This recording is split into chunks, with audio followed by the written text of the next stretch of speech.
আসসালামু আলাইকুম প্রিয় দর্শক বন্ধুরা। সচিবালয়ে সচিবালয়ে তারেক রহমানের কক্ষে সে তার নিজের লাইট এবং শীতাতপ নিয়ন্ত্রণের যে বিষয়টা বা এসি চালানোর যে বিষয়টা সেটা সে কমিয়েছে। এইটা নিয়েও একটা নিউজ আমার দেশ পত্রিকা বা আমার দেশের এই পেজ থেকে এইটা নিয়েও তারা একটা নিউজ করে। অথচ অথচ বাংলাদেশের কত মা বোন মরে যাচ্ছে, তাদের ইজ্জত নিয়ে ছিনিমিনি খেলছে, কত কিছু হয়ে যাচ্ছে। এই কুলাঙ্গার এই জারোজ মিডিয়া সাউয়ার পোলারা ওরা এটা নিয়ে মনে করেন কোনো মাথা ব্যথা নেই। শুয়ারের বাচ্চা শুয়ার, ওরা হলে শুয়ারের বাচ্চা শুয়ার।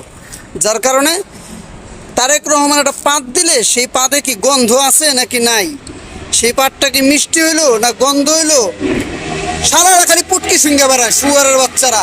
আর এদিক দিয়ে মনে কর জনগণ মরে যাইতেছে, জনগণরা মনে কর হ্যার কুত্তারা মনে কর খেয়াল আইতেছে খাবলে, হেডি নিয়ে তো কোনো মাথা ব্যথা নাই। শালার পর শালারা এমন দিন আইবে বুঝছস, মিডিয়া দেখলে মনে কর তক মিডিয়ার লোক যে নে পাইবে হে নে মনে কর কুত্তার মতো পিড়াইবে, কথার মনে রহিস জনগণ খেপলে।